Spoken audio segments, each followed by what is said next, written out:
তাহলে আমাদের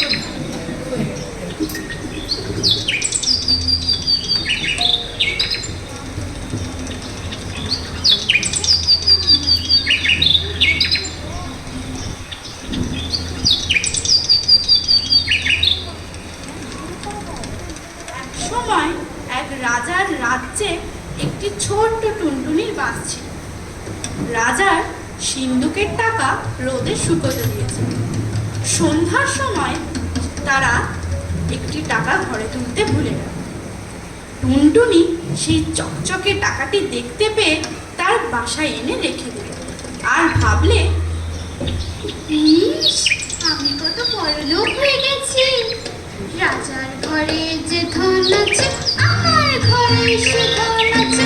রাজার ঘরে যে ধন আছে, আমার ঘরে সে ধন আছে। রাজার ঘরে যে ধন আছে, আমার ঘরে সে ধন আছে। তারপর থেকে সে খালি এই কথাই ভাবে আর বলে, রাজার ঘরে যে ধন আছে, টুনির ঘরেও সে ধন আছে। রাজার ঘরে যে ধন আছে, টুনির ঘরেও সে ধন আছে। রাজার ঘরে যে ধন আছে, টুনির ঘরেও সে ধন আছে।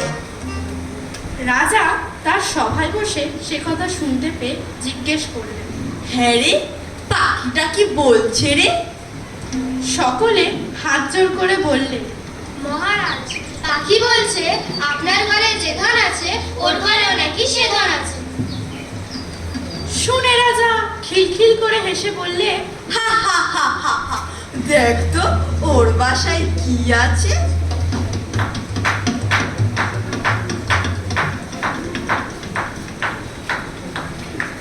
তারা দেখে এসে বললে, মহারাজ, বাসায় একটি টাকা আছে। শুনে রাজা বললেন, সে তো আমারই টাকা, নিয়ে আয় সেটা। তক্ষুনি লোক গিয়ে টুনটুনির বাসা থেকে টাকাটি নিয়ে এলো। সে বেচারা আর কি করে, মনে দুঃখে বলতে লাগলো, রাজা রাজা বড় ধনে কাতর, টুনির ধন নিলে বাড়ির ভিতর। রাজা বড় ধনে কাতর, টুনির ধন নিলে বাড়ির ভিতর। রাজা বড় ধনে কাতর, টুনির ধন নিলে বাড়ির ভিতর। শুনে রাজা আবার হেসে বললেন, হা হা হা হা হা, পাখিটা তো বড় ঢাটারে, যা ওর টাকা ফিরিয়ে দিয়া।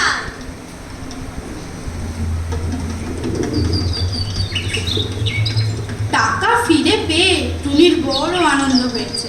তখন সে বলছে, রাজা ভারী ভয় পেল, টুনির টাকা ফিরিয়ে দিল।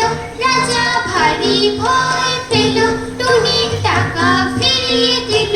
রাজা ভারী ভয় পেল, টুনির টাকা ফিরিয়ে দিল।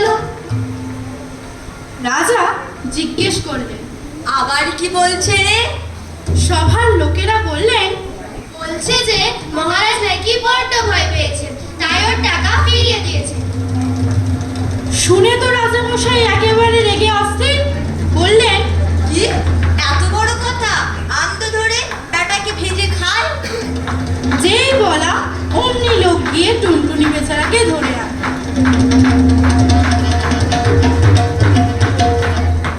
রাজা তাকে মুঠোই করে নিয়ে বাড়ির ভেতরে গিয়ে রানীদের বললেন, এই পাখিটাকে ভেজিয়ে আজ আমাকে খেতে দিতে হবে।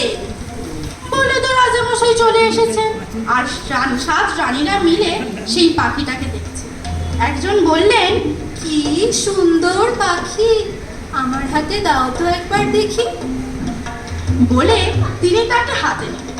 তা দেখে আবার একজন দেখতে চাইলেন। তার হাত থেকে যখন আর একজন নিতে গেলেন, তখন টুনটুনি ফস করে পালালো। কি সর্বনাশ! এখন উপায় কি হবে? রাজা জানতে পারলে তো রক্ষা থাকবে না। এমনি করে তারা দুঃখ করছেন।